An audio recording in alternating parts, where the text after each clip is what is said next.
Olá, tudo bem? Mais uma vez nós temos a oportunidade de estarmos nos encontrando aqui, tendo essa oportunidade de ter contato via tecnologia, essa tecnologia maravilhosa que o Deus do céu nos proporcionou, que nós podemos nos ver, ouvir, dessa forma tão maravilhosa. Deus é bom. Então, esse momento que nós estamos vivendo é um momento muito crítico, A gente está atravessando aí uma crise sanitária mundial, esse Covid-19. Estamos atravessando uma crise econômica, que nós temos aí o comércio, as atividades todas paradas, Todo mundo está em pânico, com medo, isolado, E agora, para complementar, uma crise política acirrada, onde nós temos aí a saída do ministro importante para o governo, E as causas e os porquês, Cada um vai tirar suas conclusões, muitas vezes eu vejo até pessoas dizendo que esquece a política, que política não leva a nada, relaxa, mas muito pelo contrário. Eu, na minha experiência de vida, sempre percebi que a política determina uma série de condições para a nossa vida, Que a gente come, que a gente veste, o carro que você anda, a forma que é construída a sua casa, a organização toda da sociedade, ela depende de política. Por óbvio que Deus está no controle e no comando de tudo.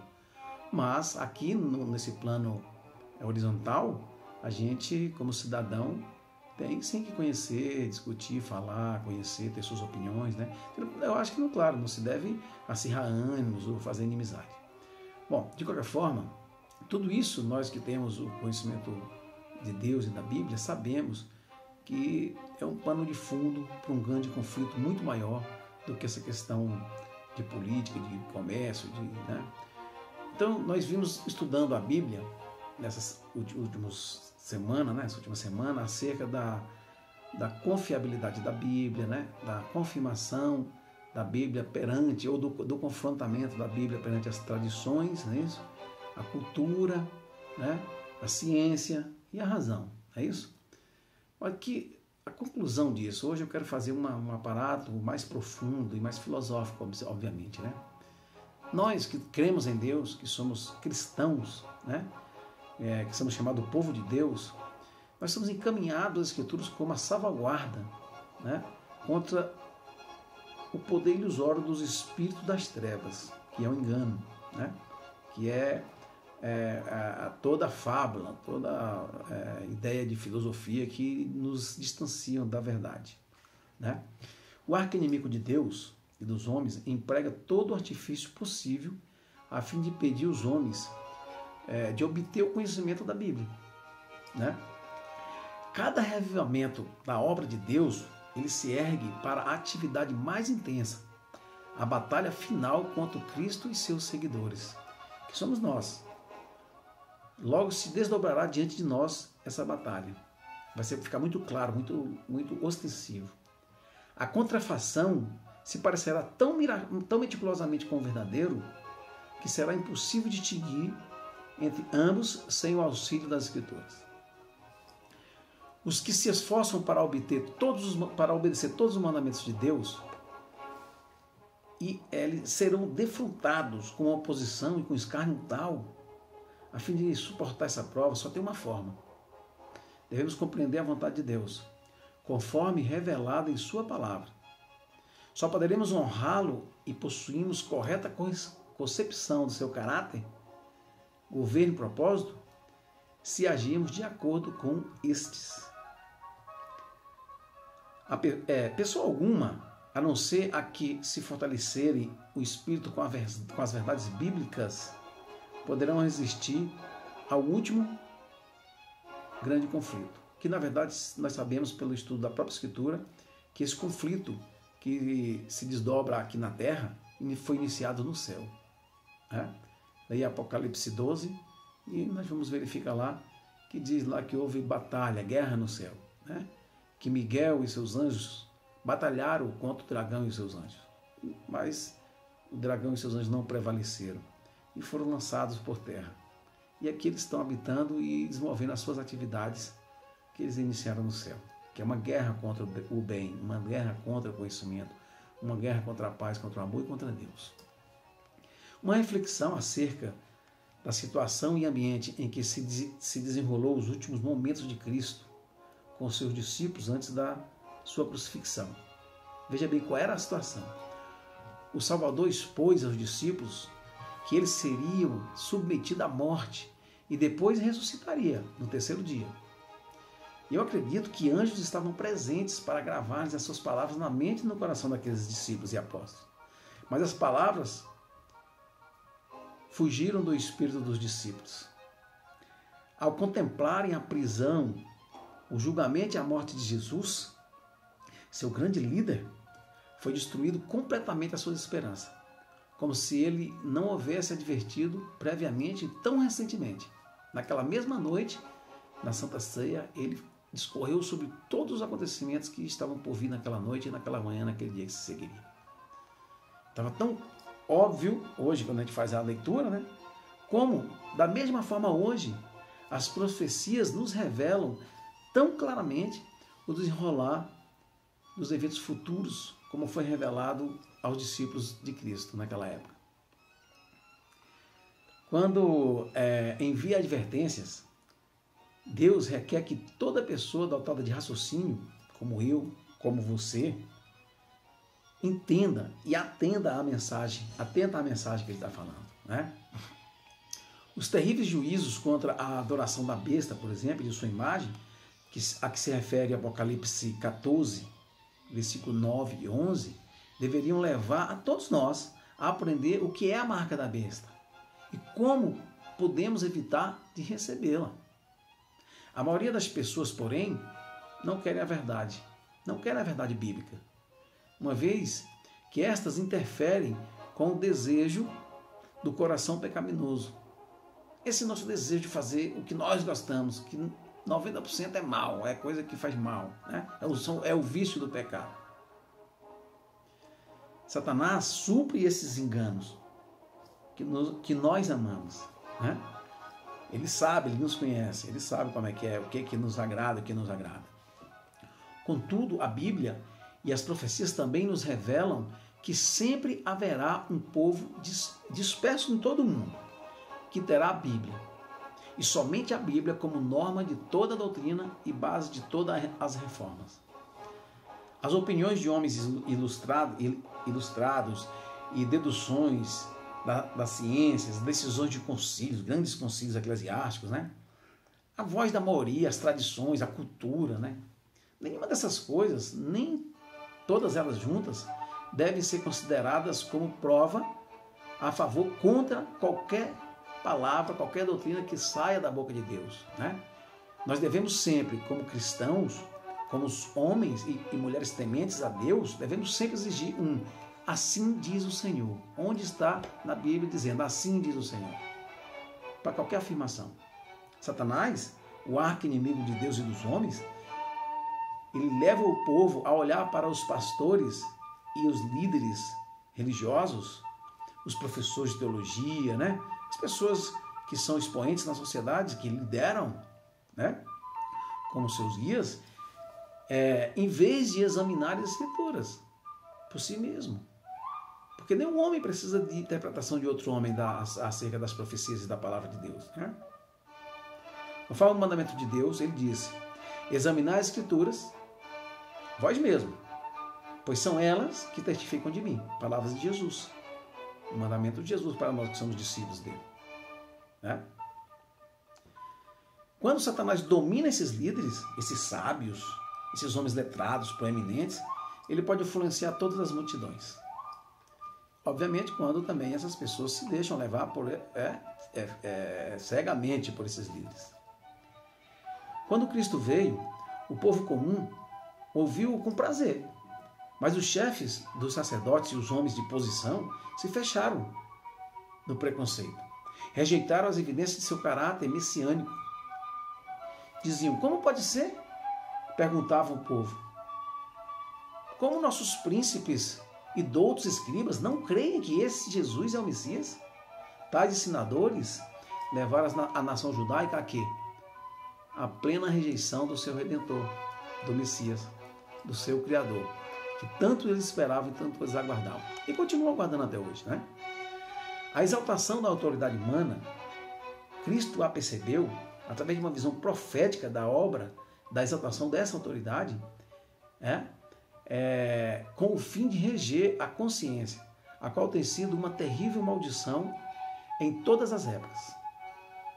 Suas advertências quanto ao não seguir líderes cegamente foram registradas como uma demonstração para as gerações futuras, a nossa geração.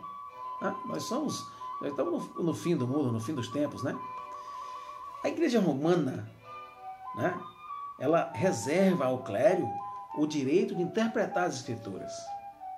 Muito embora a reforma tenha dado a todos o acesso à Escritura, os mesmos princípios mantidos por Roma têm impedido multidões nas igrejas protestantes de prosseguirem a Bíblia e de pesquisarem a Bíblia e suas Escrituras por si mesmo. Cada homem por si mesmo, cada alma por si próprio. São instruídas a aceitar seus ensinos conforme a interpretação da igreja. Milhares não ousam receber qualquer coisa, ainda que claramente de acordo com as Escrituras, se contrariar o seu credo. Mas muitos estão a ponto de confiar ao clero a guarda da sua salvação. Passam pelos sinos do Salvador quase sem notar. São, porém, infalíveis os ministros, os pastores, os gurus, todos os líderes religiosos, eles são infalíveis? São homens infalíveis, é isso? A falta de coragem moral leva muitos a seguirem as pegadas de homens ilustrados e estão se tornando desesperadamente presos nas cadeias do erro. Vêm as verdades para esse tempo na Bíblia e sentem o poder do Espírito Santo acompanhando a sua proclamação, mas ainda assim permite que o clero os desvie da luz. Satanás atrai multidões ao ligá-las com os sedosos laços da afeição aos que são inimigos da cruz de Cristo. Esta ligação pode ser paternal, filial, conjugal ou social, amizade, amigos, etc. Todo tipo de ligação. Pode ser uma sociedade. As pessoas postas sob seu domínio não têm coragem de obedecer às suas próprias convicções do dever. Muitos alegam que não importa o que alguém creia, se tão somente a sua vida for correta. Mas a vida é moldada pela fé, não é? E a fé, se a verdade estiver ao alcance e nós negligenciarmos, virtualmente a estaremos rejeitando. E assim, escolhendo entre as trevas da verdade e a luz do engodo, da mentira e do embuste. A ignorância por si só não é desculpa para o erro ou pecado. Quando há toda a oportunidade de conhecer a vontade de Deus e você a negligencia, não tem desculpa. Ainda que você tenha ignorância, mas se você teve acesso à verdade, você não pode mais alegar ignorância. O primeiro e mais elevado dever do homem, não basta termos boas intenções, fazermos o que nos parece direito ou aquilo que o ministro diz ser correto. Devemos sim examinar as Escrituras por nós mesmos. Este é o primeiro e elevado dever que o Cristo falou.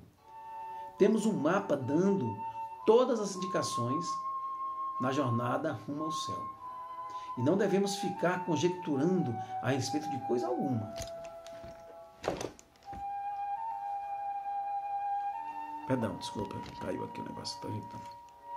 Homens doutos, com pretensão de grande sabedoria, ensinaram que as Escrituras possuem um significado secreto e espiritual, não transparente na linguagem empregada. Estes homens, lamento, são ensinadores falsos. A linguagem da Bíblia deve ser explicada de acordo com o sentido óbvio, a menos que em símbolo ou figura ele seja empregado. Se os homens tão somente tomassem a Bíblia como ela é, realizassem uma obra que traria para Cristo milhares que ora acham-se vagueando pelo erro. Muitas porções das Escrituras que homens doutos declaram não ser importante estão cheias de conforto para aqueles que têm sido ensinados na escola de Cristo. A compreensão das verdades bíblicas não depende tanto do poder do intelecto, aplicado à pesquisa, ao método científico, à ciência, mas sim da singeleza de propósito, do fervoroso anelo da justiça. Eu acredito e creio que anjos celestiais preparam o coração para a compreensão da palavra de Deus. Planos. Nós podemos ficar, por exemplo, encantados com sua beleza, fortalecidos por suas promessas. As tentações, muitas vezes, parecem irresistíveis, é verdade. Porque o que é tentado não consegue recordar facilmente as promessas de Deus e enfrentar Satanás com as suas armas das Escrituras. Eu creio que anjos, muitas vezes, acham-se ao redor dos que estão desejosos de receber a instrução e lhes trarão as lembranças, todas as verdades que necessitam, no momento correto. Jesus falou: esse, o Consolador, vos ensinará todas as coisas e vos fará lembrar de tudo o que vos tenho dito. João 14, 26. Mas os ensinos de Cristo devem ter sido previamente armazenados na nossa mente, a fim de que o Espírito de Deus os traga na lembrança no tempo que for necessário, no tempo do perigo, no tempo da ameaça, quando você estiver no meio da batalha. Se você não agora, em tempo de paz, buscar, desejar, estudar, se preparar e orar, no tempo que vir a grande batalha, é lamentável, mas você não vai ter o que lembrar daquilo que você nunca viu.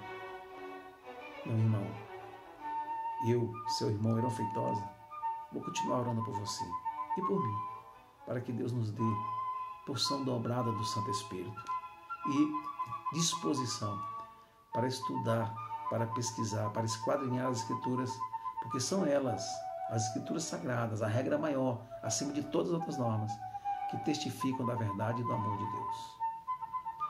Desejo a você um excelente dia, uma ótima noite na presença de Deus. Amém?